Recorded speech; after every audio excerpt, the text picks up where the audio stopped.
이번에는 예비 중일이 변화의 한가운데에 있다라고 하는 주제로 이야기를 이어갈까 합니다. 자, 시간을 2년 전으로 한번 되돌려 보겠습니다. 2019년 11월에 교육부가 발표한 자료입니다. 고교 서열화 해소 및 일반고 역량 강화를 위해 자사고, 외고, 국제고를 일괄적으로 일반고로 전환하겠다. 이런 발표를 했습니다. 자, 이거는 굉장한 파장을 불러오고 있죠. 현재 초6 학생들부터는 특목 자사고 중에 자사고와 외고와 국제고가 없어진다는 이야기입니다. 그럼 살아남는다는 표현은 좀 그러네요. 어쨌든 과학고, 예술고, 체육고, 마이스터고, 특성화고, 영재고 이 학교들은 그대로 특목고의 자리를 지킬 겁니다. 이 중에 남아있는 일반고로 전환되지 않는 특목고들 중에 예술고, 체육고, 마이스터고, 특성화고는 약간 색깔이 다르죠. 마이스터고와 특성화고는 취업이 우선인 학교들입니다. 그러니까 우리 일반고 진학을 해서 대학 진학을 하려고 하는 학생들의 대상은 아닌 거죠. 예술고와 체육고는 예체능 중심의 특기자 위주의 고등학교죠. 그러니까 이것도 역시 일반고 학생들로 보면 일단 선택지가 없습니다. 그럼 남아있는 것은 과학고와 영재고죠. 근데 영재고도 역시 수학과 과학을 베이스로 합니다. 영재학교가 총 6개가 있죠. 다 과학고에서 전환된 학교들입니다. 과학영재학교 6개, 그 다음에 과학예술영재학교 2개, 세종과 인천 이렇게 있는데 이 학교들은 역시 수학과 과학, 특히 과학이 베이스가 됩니다. 그러니까 자연계열, 이공학 박사 이런 쪽으로 관심이 갖는 친구들은 선호가 굉장히 높아질 겁니다. 자사고 선호했던, 지원하려고 했던 학생들이 다 이쪽으로 몰릴 가능성이 굉장히 크죠. 그럼 일반고로 전환됐을 때 이 그대로 진행이 된다면 우리 초6 학생들은 어떻게 고등학교를 선택해야 되느냐. 어쨌든 고등학교 선택은 지원을 하고 추첨을 통해서 확정이 되는 방법이라 뭐 운에 좀 맡겨야 되는 부분도 있죠. 하지만 일단 지원을 해야 그 학교에 배정을 받을 수 있는 확률은 있으니까 이 기준으로 본다면 지역에서 외고, 자사고, 국제고가 일반고로 전환된다고 해서 그 학교가 갑자기 수준이 떨어지지는 않습니다. 오히려 반대로 일반고가 됨으로써 더 효과 있는 대학 입시를 지도할 수 있는 학교의 역량은 충분히 되거든요. 따라서 일반고도 이제는 계층이 나누어진다고 보시면 됩니다. 그러니까 명문 일반고, 뭐 초명문 일반고, 그 다음에 그냥 일반고, 뭐 이런 식으로 나누어지겠죠. 또 하나의 변화는 고교 학점제입니다. 고교 학점제는 상당히 복잡합니다. 이 부분이 가장 큰 변화라고 사실 해도 과언이 아니죠. 예비 중1을 위한 고교 학점제 설명은 워낙 많이 나와 있고요. 우리 초6 아이들이 바로 스타트 시점이니까 2개월 전에 교육부가 현재 중2, 예비 중3들부터 고등학교 진학할 때 고교학점제를 전면 실시하겠다라고 발표를 했습니다. 대학 입시는 고교학점제대로 하는 게 아니고 기존의 대학 입시 방법을 그대로 가져가요. 그런데 고등학교 생활에서의 내신과 성적은 고교학점제로 하겠다 이렇게 이제 발표를 한 거죠. 이 변화를 가지고 설명회를 해서 영상을 만든 자료가 있습니다. 지금 예비 중일 학생들이 봐도 충분히 도움이 될 만한 자료니까 참고하시는 걸로 고교학점제 설명을 대신하겠습니다. 짧게 고교학점 전체적인 내용을 잠깐 말씀을 드리고 그래도 넘어갈게요. 학생이 진로와 적성에 따라 다양한 과목을 선택 이수하고 이수 누적 학점이 졸업 기준에 도달하면 졸업을 인정받는 교육과정 이수제도가 고교학점제의 정의입니다. 변화가 많이 될 것 같은데요.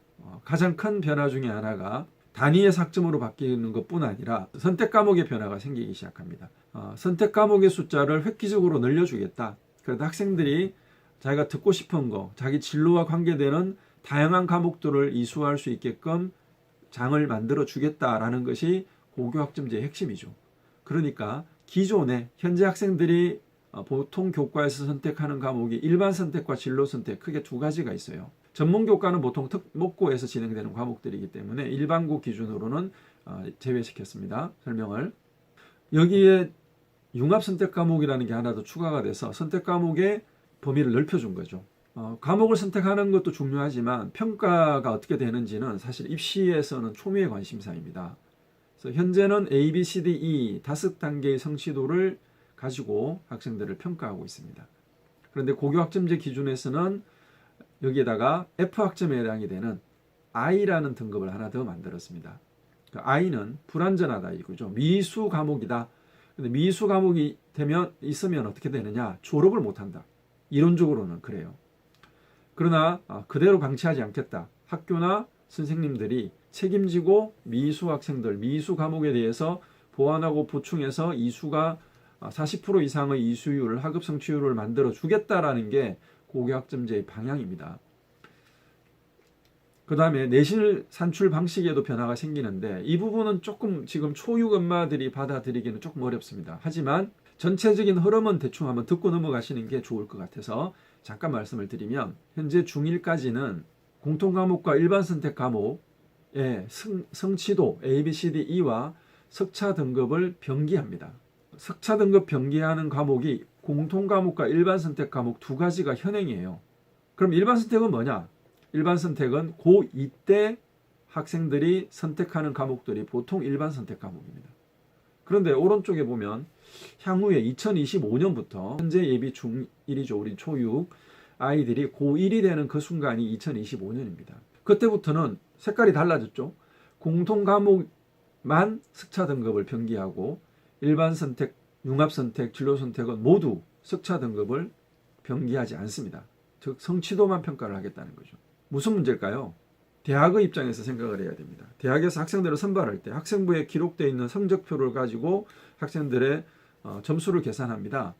그런데 1학년 때 학생 예를 들어 300명 이 전원인 학교의 학생들은 300명 중에 1등급 몇 명, 2등급 몇 명 이런 식으로 이제 등급이 매겨지니까 성적을 줄을 세울 수가 있죠. 그러니까 선발할 때 변별력이 있습니다. 그런데 A, B, C, D, E로 표현되었을 때는 변별할 수 있는 기준이 많이 약화되는 거죠. 즉 일반 선택과 융합 선택과 진로 선택은 성적 자체로는 학생들을 평가하기 어렵다. 그럼 뭐가 더 중요하냐? 이 과목에 대한 학생들의 공부 과정이 중요해지는 거죠. 그것은 세부능력 특기사항이라 그래서 각 과목 선생님들, 지도하시는 교사님들이 아이들에 대한 평가를 담는 내용이 있습니다. 이 부분이 굉장히 중요해지는 거죠. 지금은 없느냐? 지금도 있죠. 지금은 등급이 들어가니까 등급과 이 평가를 병행을 해서 봐요. 그런데 이 등급 자체가 더 중요한 선발 방법도 있거든요. 자, 이 부분은 학생부 교과냐 학생부 종합이냐라는 이야기로 다시 언급을 해야 되기 때문에 잠깐 넘어가겠습니다. 자, 미래형 대학 입시가 변화가 와야 되겠죠. 왜냐하면 학생부 종합 전형하고 수능이라고 하는 것을 현재는 거의 비슷한 비율로 상위권 대학들은 선발하고 있습니다. 모집하고 있죠. 근데 고교학점제가 진행이 되었을 때는 수능이라고 하는 과목은 변별하는 데 큰 어려움을 줍니다. 이유는 간단한데요. 고교학점제는 본인이 원하고 듣고 싶고 나의 진로와 관계되는 과목을 선택해서 듣는 거예요. 수능 과목은 이러이러한 과목들이 있어. 이거 공부해야 수능 볼 수 있어. 라고 일단 대학과 대교협, 그 다음에 교육부에서 지침을 정한 겁니다. 그러니까 학생들은 선택의 여지가 없죠. 왜? 수능 보려고 하면 그 과목을 공부해야 되고. 이거는 고교학점제는 그게 아니라 그냥 내가 공부하고 싶은 걸 공부하게끔 해주겠다. 이게 국가에서 교육부에서 제시하는 방향이에요. 그러면 아이들마다 아주 극단적으로 1학년 때는 모든 학생들이 같은 교실에서 같은 과목을 들을 겁니다. 그게 공통 과목입니다. 근데 2학년 때부터는 아이들이 자기가 듣고 싶은 과목을 들으니까 어떤 반에서는 옆에 있는 같은 반 짝꿍과 아침에 조회 같이 하고 저녁에 종례만 같이 할 수도 있다는 거죠. 왜? 중간에 모든 과목들을 서로 다르게 선택했을 수도 있으니까. 고3 때도 마찬가지고요. 그러면 과목 선택해서 들은 과목이 다 다른데 어떻게 일괄적인 지금과 같은 국어, 영어, 수학, 사회, 과학 이 과목으로 수능 시험을 볼 수 있을까? 힘들겠죠. 그러니까 수능의 비중이 약화될 수밖에 없다. 수능은 그러면 안 볼 거냐? 안 보기는 어렵겠지만 고1 과정의 공통 과목 위주로 가든지 아니면 기본적인 과목 수를 늘려서 절대평가화 하든지 이렇게 되겠죠. 뭐 극단적인 예를 들면 국영수 절대평가 뭐 60점 이상이면 지원할 수 있고 그냥 제 생각이에요. 왜냐면 이제 과목을 더 늘리면 또 과목 공부에 부담이 생기니까. 근데 국영수는 기본적으로 아이들이 중요하고 모두가 중요하게 생각하는 과목이잖아요. 그리고 1학년 때도 다 배우니까. 고1 과정에 국어, 영어, 수학, 사회, 과학, 한국사 이 6과목을 수능 과목으로 정하고 이 과목들에 대해서도 고1 과정만 가지고 시험 보고 대학에서 뽑는다는 건 말도 안 되잖아요. 그러니까 대학에서 선발을 할 때는 자, 고등학교 1학년 6과목에 대한 성적표를 제출하세요. 수능으로. 그런데 그 과목에서 평균 60점 이하는 우리 학교에서 받지 않겠습니다. 우리 학교는 80점 이상만 지원하세요. 이렇게 되는 거죠. 그럼 80점을 받은 아이와 100점을 받은 아이가 같은 평가를 받는 거니까 변별력이 별로 없는 거죠. 뭐 그렇게 된다는 건 아닌데 그런 식으로 수능에 큰 변화가 올 것이다. 자, 수능에 그렇게 큰 변화가 온다면 지금 우리가 알고 있는 대학 입시 전반은 의미가 없죠. 다 바뀔 테니까.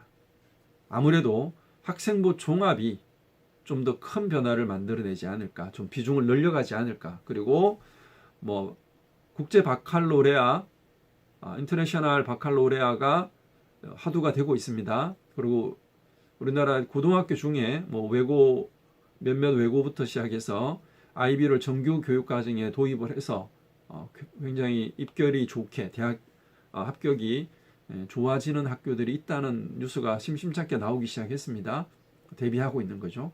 선호수령 수능 혹은 대학별 고사, 그러니까 면접이 강화된다거나 이런 다양한 이야기들이 지금 나오고 있습니다.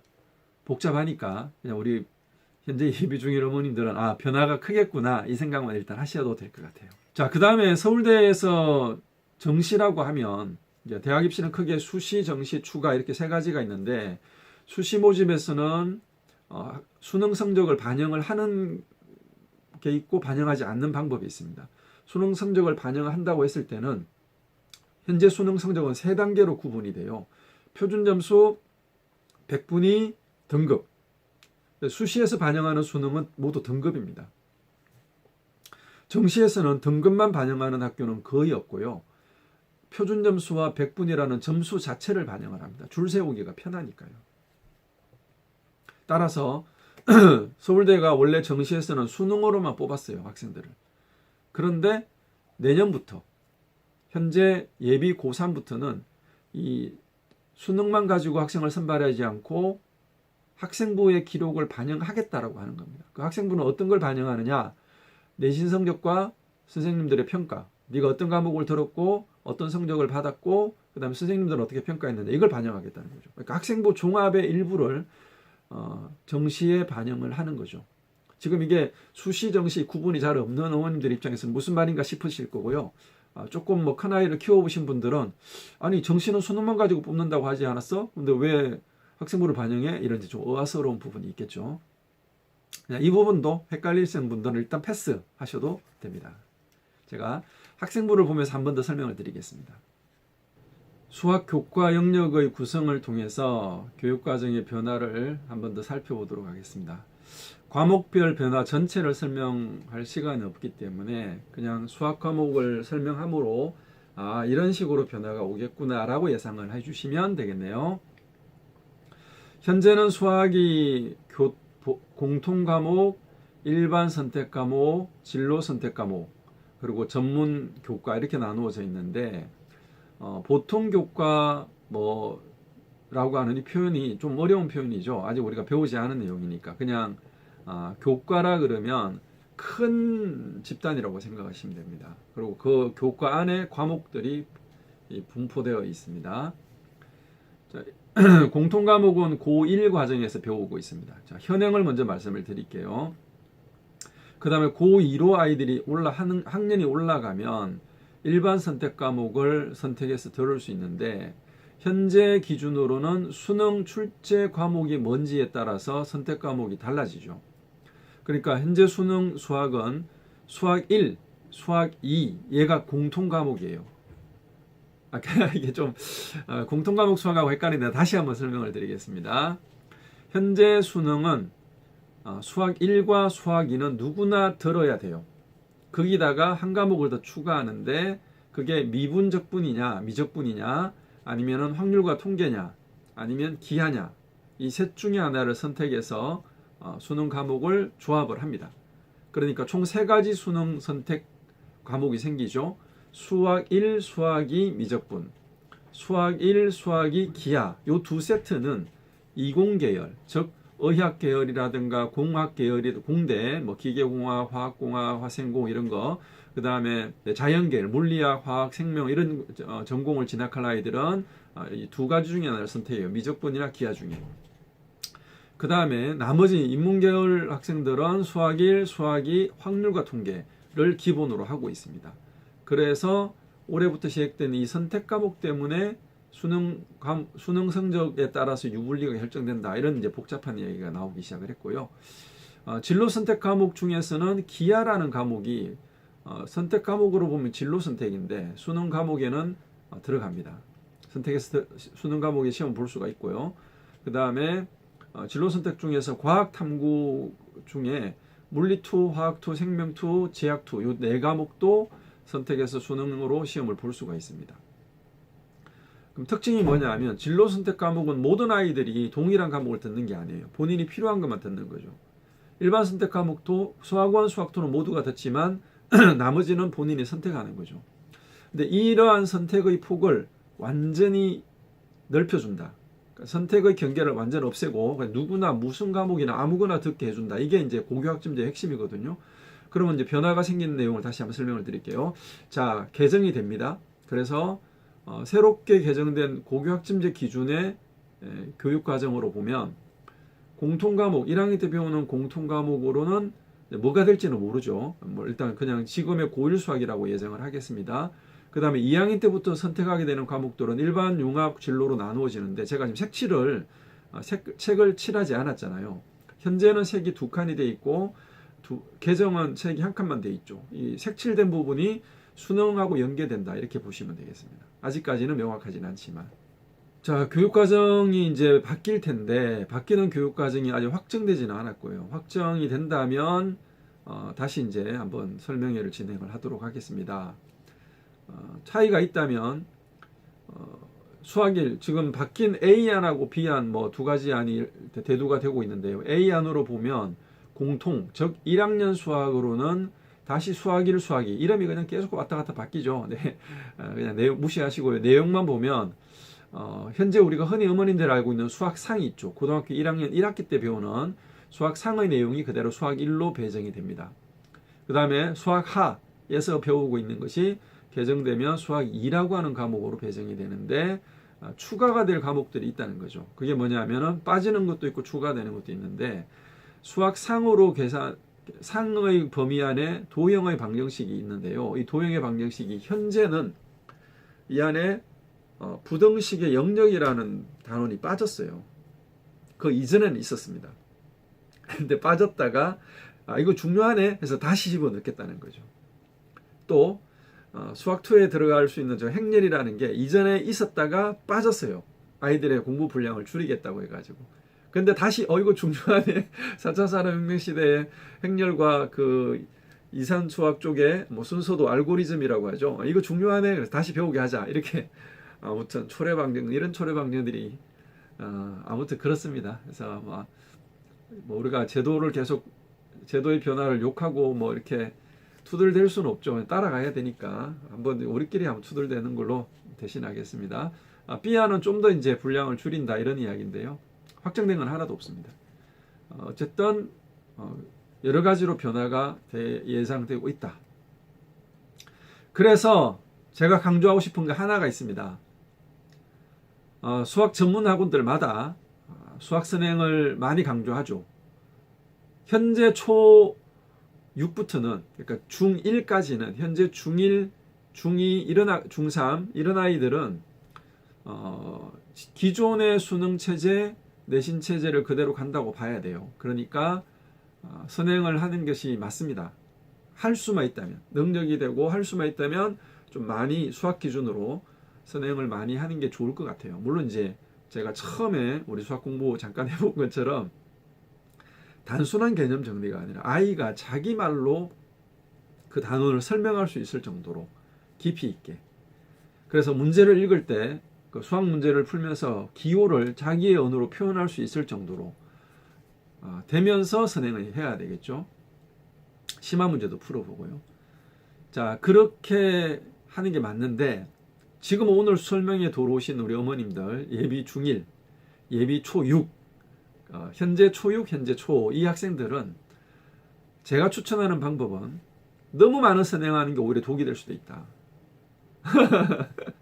시간 낭비일 수도 있습니다. 자칫 제도가 크게 바뀌었을 때 무조건 많이 해두고는 이제 뭐 이렇게 사고력이 키워주면 좋지 않냐? 예, 그럴 수 있죠. 그런데 우리가 같은 시간을 투자해서 해야 될 분량이 A 방향으로만 쭉 가다가 사실은 B를 같이 해야 되는데 A, B를 같이 가져가야 되는데 A로만 쭉 가다가 B를 못하고 있는 그런 상황들이 많잖아요. 대표적인 게 꿈을 찾는 일, 독서하는 일, 또 엄마 아빠랑 행복하게 현재를 살아가는 일, 이런 것들을 포기하고 있잖아요. 수학 선행을 열심히 하다 보니까 수학 선행 열심히 하는 애가 뭐 영어 공부는 안 하겠어요. 영어도 열심히 선행을 하겠죠. 고등학교 영어도 하고. 그래서 한 템포 멈추는 게 어떨까? 한 템포 늦추는 게 어떨까라는 게 저의 생각입니다. 저의 의견이에요. 수학 선행을 굳이 많이 하고 싶다면 과학고를 준비하는 학생이 아니라면 고등학교 1학년 과정, 즉 지금의 수학 상하까지만 선행을 다 하셨다. 반복하십시오. 무한 반복. 대신에 반복할 때마다 이전에 틀렸던 부분들, 잘 몰랐던 부분들을 더 보완하고 심화 문제를 풀어가는 수준으로 하면 좋겠다. 그럼 이제 보통 필연적으로 여기서 따라오는 질문이죠. 어떤 책을 봐야 돼요? 얼마나 깊이 해야 돼요? 알아서 하세요. 네, 그거는 이제 또 개인적인 관계가 되거나, 뭐 이렇게 됐을 때 할 수 있는 이야기고, 뭐 일반론적인 교재를 추천하는 거는 뭐 제가 할 일은 아닌 것 같습니다. 아무튼 선행의 수준은 고등학교 1학년까지만 일단 멈추자. 나머지 그럼 시간이 남을 거 아닙니까? 그 시간에 책 읽고 꿈과 비전을 찾아서 노력하고 엄마 아빠와 좀 행복하게 놀고 이런 시간을 가졌으면 좋겠다. 친구들과도 좀 놀고 코로나 위드 코로나니까요. 빨리 백신 맞으시고 초6이 고등학생이 되는 2025년에는 정리합니다. 외고, 국제고, 자사고가 일반고로 전환될 것이다. 저의 생각은 정부가 바뀌든 대통령이 바뀌든 큰 문제 없이 가지 않을까. 뭐 이대로 간다. 예를 들어서 정치권이 바뀌어가지고 그대로 외고, 국제고, 자사고로 간다. 그러면 또 이제 그 수준이 되는 애들은 지원하면 되죠. 그 다음에 외고, 국제고, 자사고를 준비를 하다가 일반고로 전환됐다. 그럼 그 일반고로 전환된 그 학교에 지원을 하는 거죠. 뭐 물론 추첨해서 떨어지면 어쩔 수 없는 거고 준비하는 과정에서 쌓아진 그 실력은 어디 가겠습니까? 그 실력이 평생 갈 거니까 열심히 준비하시고 하지만 전환되기 때문에 생기는 혼동과 또 시간적인 여건 손실들은 우리가 감수해야 되는 부분이다. 고교학점제가 시행된다. 이거는 무조건 시행이 된다. 대학 입시의 변화가 예상이 될 수밖에 없다. 학령 인구가 감소된 것으로 인해서 대학의 구조적인 변화는 불가피하다. 그래서 많은 지방의 대학들 또 국립대학들이 아마 지금 굉장히 물밑 작업이 심각하게 진행되고 있는 걸로 알고 있습니다. 곧 발표가 되겠죠. 우리가 할 수 있는 일은 아니지만 이런 변화들에 대해서 그럼 우리는 지금 어떤 스탠스로 아이들을 교육해야 될 것이냐 이 부분을 고민을 해보고 싶다는 것입니다. 모든 것이 변화되는 첫 해 과연 예비 중1 우리 현재 초6 학생들은 무엇을 준비해야 될까요? 수학 선행? 수능 공부를 지금부터는 아닌 것 같습니다. 바로 꿈을 준비해야 됩니다. 꿈과 비전을 찾아야 됩니다.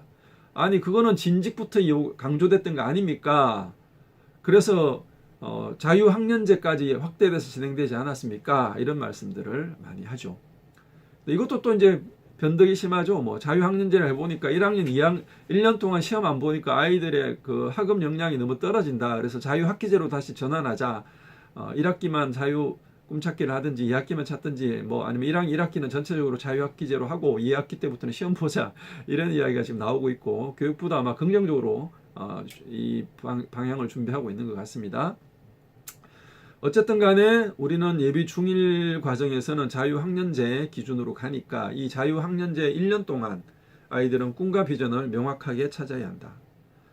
서울대 조차도 학생부 종합전형의 최선두를 달리고 있죠. 학생부 종합전형의 전체 방향을 이끌고 있는 학교 대표 학교가 서울대학인데요. 서울대학교에서조차도 아이들의 꿈은 항상 바뀐다. 대학생인 우리 아이들도 바뀝니다.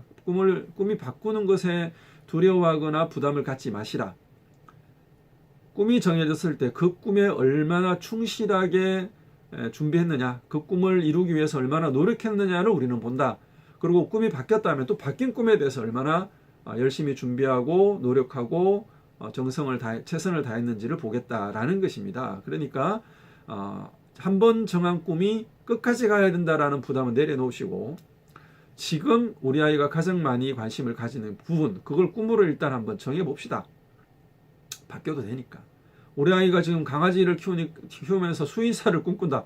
수의사를 위해서 한번 준비해보죠. 책도 읽어보고 강아지 여러 가지 한번 이렇게 뒤집어도 보고 이러면서 또 혹은 우리 아이는 일론 머스크처럼 전기차 전문가가 되고 싶어한다. 자동차 디자이너가 되고 싶어한다. 한번 해보면 되죠. 해보다가 아닌가 싶다면 또 바꾸고 이런 식으로 하면 됩니다. 그래서 그 꿈을 찾기 위해서 노력하는 그 과정들을 우리는 본인의 기록으로 남겨둘 필요가 있죠. 그래서 고등학교 가면 이런 시행착오들을 통해서 겪었고 성장했던 것들을 학교생활 기록부에 기록해 나갈 수 있는 준비를 해야 한다는 겁니다. 자, 세 번째 이야기는 예비 중일의 대학 입시를 좀 더 구체적으로 한번 예측을 해보겠습니다.